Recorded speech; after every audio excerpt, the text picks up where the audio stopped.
ನಿಷೇಧವಿದ್ರೂ ಭಾರತಕ್ಕೆ ಕಳ್ಳದಾರಿಯಲ್ಲಿ ಬರ್ತಾ ಇದೆ ಚೀನಾ ಬೆಳ್ಳುಳ್ಳಿ. ಇದನ್ನ ತಿಂದ್ರೆ ಕ್ಯಾನ್ಸರ್ ಗ್ಯಾರಂಟಿ.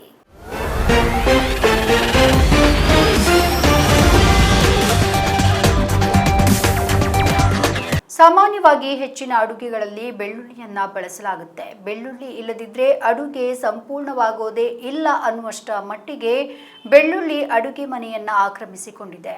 ಆದರೆ ಅದೇ ಬೆಳ್ಳುಳ್ಳಿ ಸೇವನೆ ಆರೋಗ್ಯಕ್ಕೆ ಮಾರಕವಾಗಿದೆ. ಬೆಳ್ಳುಳ್ಳಿಯನ್ನ ಮಾಂತ್ರಿಕ ಮಸಾಲೆ ಅಂತ ಕರೀತಾರೆ.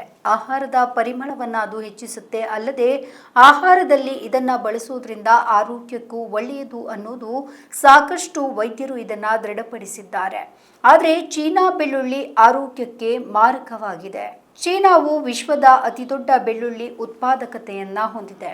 ಜಾಗತಿಕ ಪೂರೈಕೆಯು 80% ಅದನ್ನು ಉತ್ಪಾದಿಸುತ್ತೆ.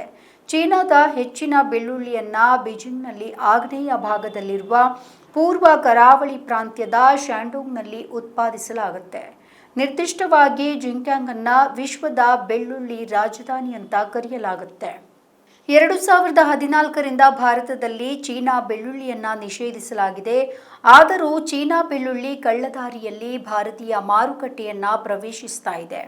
ಚೈನೀಸ್ ಬೆಳ್ಳುಳ್ಳಿ ತಿಳಿ ಬಿಳಿ ಮತ್ತು ಗುಲಾಬಿ ಗಾತ್ರದಲ್ಲಿ ಚಿಕ್ಕದಾಗಿದೆ. ಭಾರತೀಯ ಬೆಳ್ಳುಳ್ಳಿ ಗಾತ್ರದಲ್ಲಿಯೂ ದೊಡ್ಡದಾಗಿದ್ದಲ್ಲದೆ ವಾಸನೆಯನ್ನ ಹೊಂದಿದೆ. ಆದರೆ ಚೈನೀಸ್ ಬೆಳ್ಳುಳ್ಳಿ ಕಡಿಮೆ ವಾಸನೆಯನ್ನ ಹೊಂದಿರುತ್ತೆ. ಇತ್ತೀಚೆಗೆ ಗುಜರಾತ್ನ ರಾಜ್ಕೋಟ್ನಲ್ಲಿ ಗೊಂಡಲ್ ಕೃಷಿ ಉತ್ಪಾದನಾ ಮಾರುಕಟ್ಟೆ ಸಹಕಾರಿಯಲ್ಲಿ ಚೀನಾದ ಬೆಳ್ಳುಳ್ಳಿಯ ಚೀಲಗಳು ಕಂಡುಬಂದ ನಂತರ ವ್ಯಾಪಾರಿಗಳು ಪ್ರತಿಭಟನೆಯನ್ನ ನಡೆಸಿದ್ದಾರೆ. ಚೀನಾ ಬೆಳ್ಳುಳ್ಳಿಗೆ ಹೋಲಿಸಿದ್ರೆ ಭಾರತದ ಬೆಳ್ಳುಳ್ಳಿ ಬಳಕೆಗೂ ಕೂಡ ಯೋಗ್ಯ, ಆರೋಗ್ಯಕ್ಕೂ ಕೂಡ ಇದು ಸುರಕ್ಷಿತವಾಗಿದೆ. ಚೀನಾ ಬೆಳ್ಳುಳ್ಳಿ ಆಧುನಿಕ ಕೃಷಿ ತಂತ್ರಜ್ಞಾನ, ಅತಿ ಹೆಚ್ಚು ರಾಸಾಯನಿಕಗಳು, ಕೀಟನಾಶಕಗಳ ಬಳಕೆಯೊಂದಿಗೆ ಬೆಳೀತಾರೆ. ಚೀನಿ ಬೆಳ್ಳುಳ್ಳಿ ದೀರ್ಘಾವಧಿಯ ಸೇವನೆಯಿಂದ ಕ್ಯಾನ್ಸರ್ಗೂ ಕೂಡ ಕಾರಣವಾಗಬಹುದು ಎಂದು ವೈದ್ಯರು ಎಚ್ಚರಿಕೆಯನ್ನ ನೀಡಿದ್ದಾರೆ. ನಮ್ಮ ಈ ವಿಡಿಯೋ ನಿಮಗೆ ಇಷ್ಟ ಆದಲ್ಲಿ ಲೈಕ್ ಮಾಡಿ, ಶೇರ್ ಮಾಡಿ, ಕಮೆಂಟ್ ಮಾಡಿ ಮತ್ತೆ ಸಬ್ಸ್ಕ್ರೈಬ್ ಮಾಡಿ.